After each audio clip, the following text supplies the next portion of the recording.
One of my Autoharp friends, Paul Best, recently asked me what a Victorian Autoharp sounds like, and this model here is in the cover picture of the Facebook page that I've recently started up called Antique Autoharps, and I'll talk a little bit about that at the end. And Paul wanted to know what it sounded like, so I'm going to play through a few chords for you. I probably won't be able to muster too much of a tune, but we'll see how we go.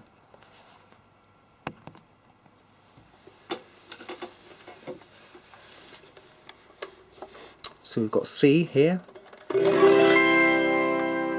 F, G, D, and B flat. Now this model of Zimmermann has the chord shifters on it fixed to some of the bars, and say within a D chord, press straight down, we've got D major. If we move the front shifter towards us, we've got D minor, and the rear shifter, we've got D7. And the same thing works with the G.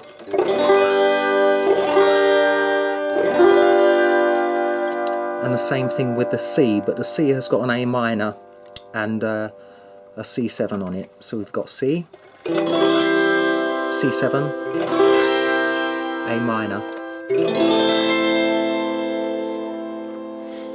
Let's see if I can play a little bit of a tune for you.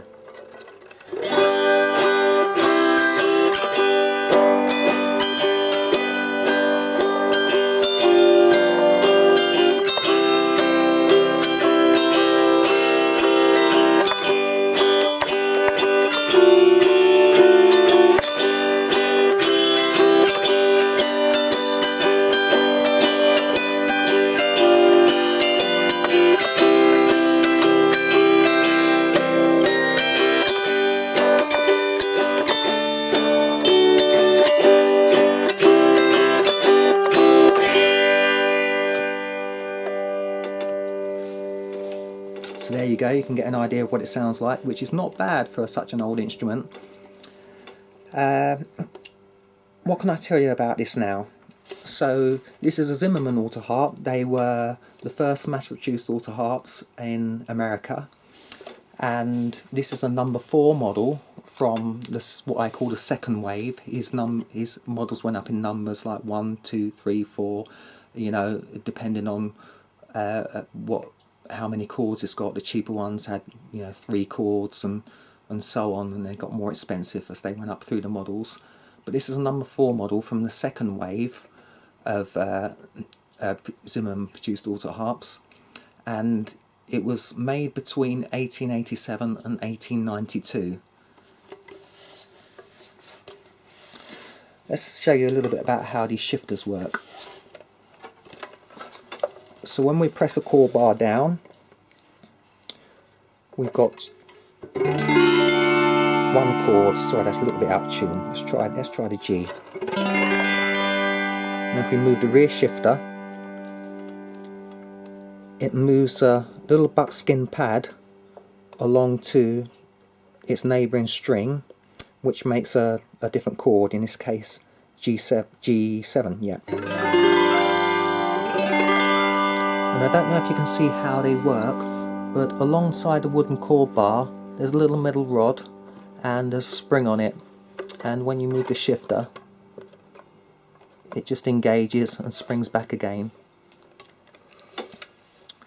So not only have you got the felts, which you can see here, the green felts, you can't see the metal shifter on this side.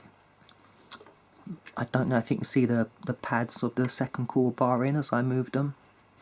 There they go, you can see the little white pads. So that's basically how it works. Quite ingenious really. Wonderful mechanical instrument.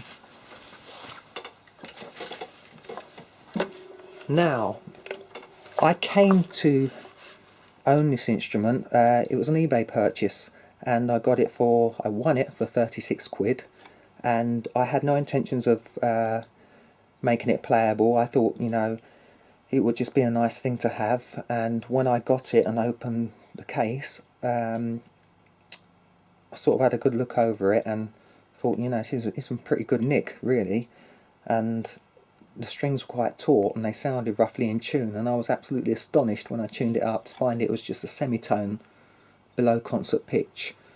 So it came up really nicely, and this is the sound that you hear.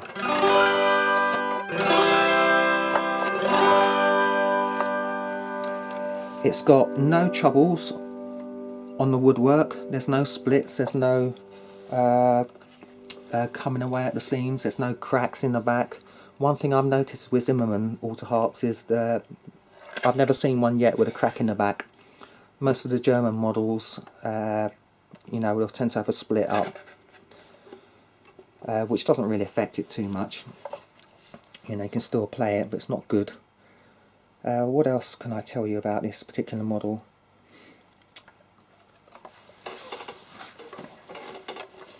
I don't know if you can quite see this, but just here you've got a little hole there in the pin block and one further along, and this would have been for a wire music stand, which probably would have come with this Autoharp, but this one didn't, and I was actually given one by a friend which fits.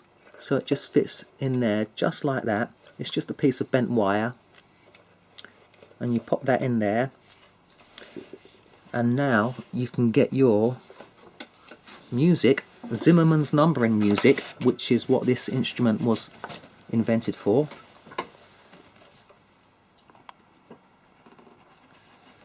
There you go, you can see that now. And you would read the music as you were going along and play the instrument.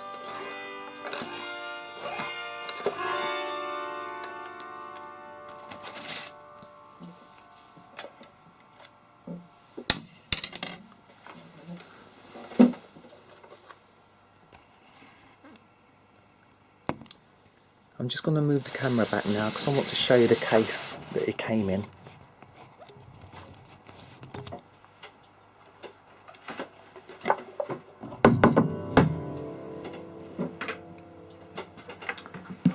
This is the case that it came in. Gorgeous cast handle here.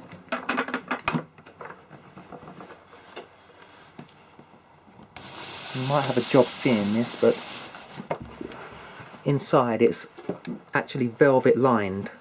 It's gorgeous. Wonderful quality. Little gubbin box here, and that came with a tuning wrench and some old strings that haven't been used.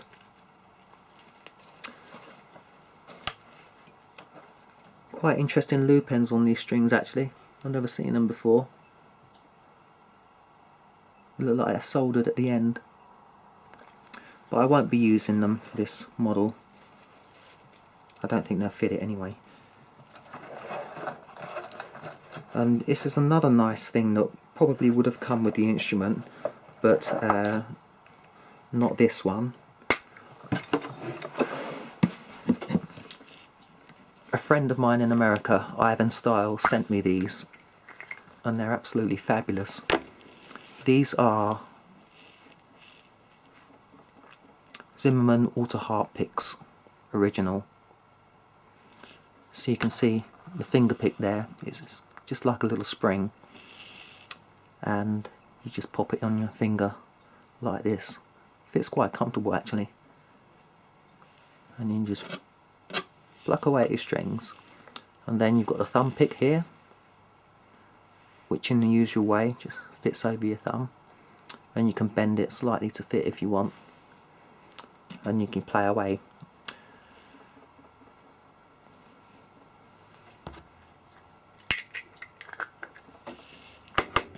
Another odd thing that came with this instrument in the little gubbins compartment was this envelope, and inside not only was there a cutout of a Womble label, quite odd, but there was also a pile of stamps. old stamps, and these date back to, let's have a look, 1965, that one there, mostly from Denmark. So there's another story.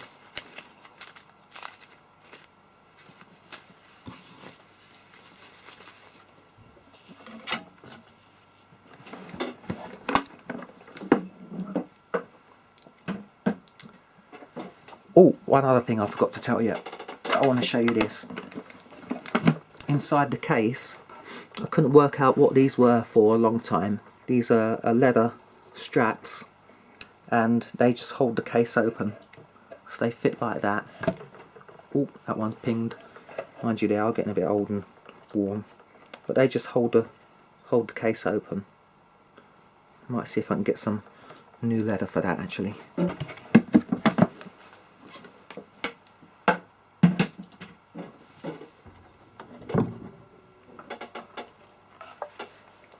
So that's pretty much it. A Zimmermann No.4. And if you're interested in these old Autoharps, or if you have one similar, or want to buy one, I've just recently started a Facebook page. As I said, it's called Antique Autoharps, and I just want to raise awareness of these older instruments. You know, the modern ones are so popular these days, and people are playing them, and I'm very, very fond of the old models, so although they might not be playable, they're just such a wonderful piece of our Autoharp history. And you know, I just fear that sometime in the future, you know, people are kind of going to forget about them, or not value them so much.